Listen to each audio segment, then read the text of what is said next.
जय हिंद, जोहार दोस्तों। राजनीतिक ऐसी चीज है जिसमें अलग अलग पार्टियों के बीच में गहमा गहमी साधारण सी बात है। आप लोग जानते हैं कि जब भी चुनाव आता है तो अलग अलग पार्टियां आपस में खूब लड़ती नजर आती हैं। हाथ पैर तो नहीं चलते, लेकिन उनके विचार जो हैं आपस में उनसे लड़वाती है। चुनाव होता है, चुनाव का परिणाम आता है, सरकारें बनती है। झारखंड में भी कुछ ऐसा ही हुआ। विधानसभा का चुनाव हुआ, सरकारें बनी। सरकार किसकी बनी? इंडिया गठबंधन की सरकार बनी। इसमें से एक जो विधायक है, बोकारो की विधायक, वो काफी ज्यादा चर्चा में रही है, क्योंकि जब बोकारो में एक आंदोलन चल रहा था उस समय वहां पे एक व्यक्ति की मौत होती है और उस मौत को लेकर के जयराम महतो जो है डुमरी के विधायक, जो जेएलकेएम पार्टी से हैं, वो जेएलकेएम पार्टी के केंद्रीय अध्यक्ष भी हैं, वे बोकारो पहुंचते हैं। इसको लेकर के वहां विवाद हुआ कि वहां की जो विधायिका है श्वेता सिंह, उनको ये अच्छा नहीं लगा कि कोई हमारे विधानसभा में आकर के हमारी जो मुद्दे हैं उसको ले या हमारे मुद्दों पे वो बात करे। उनको ये बिल्कुल अच्छा नहीं लगा। जयराम महतो पूरे झारखंड के विधायक है, वो ऐसा कहते हैं और वो झारखंड के हर एक कोने में जाते हैं जहाँ पे किसी प्रकार की समस्या होती है।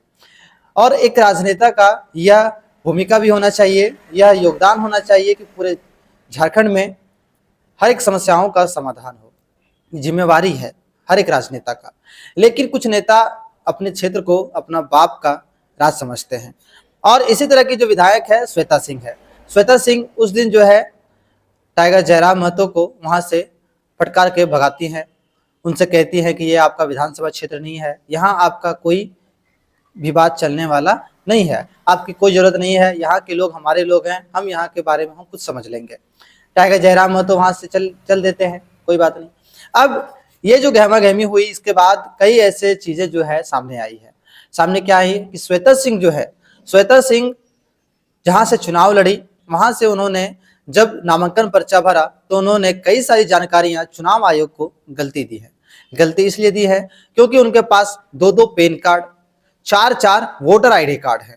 अब सोचिए ये कितना बड़ा फ्रॉड है। ये फ्रॉड है और ये जनता जानती है। अब इस पे क्या होने वाला है ये चुनाव आयोग तय करेगी।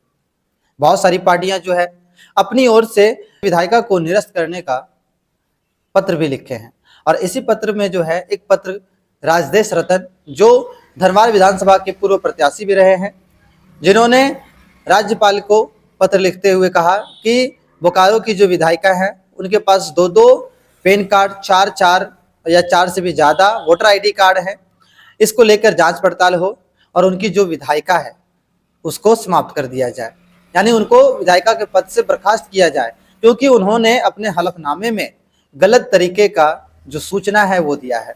और चुनाव आयोग इस तरह के व्यवहार को, इस तरह की सूचना को कभी भी मान्य नहीं करती है।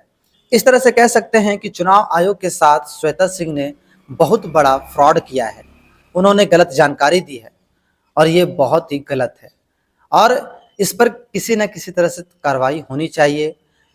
जिस तरह से भी कार्रवाई हो, जांच हो, जल्दी से जल्दी जांच करके बोकारो विधानसभा जो क्षेत्र है वहां से फिर से चुनाव कराए जाए, क्योंकि श्वेता सिंह ना विधायक के लायक है, ना नेता लायक है, एक नंबर की फ्रॉड है।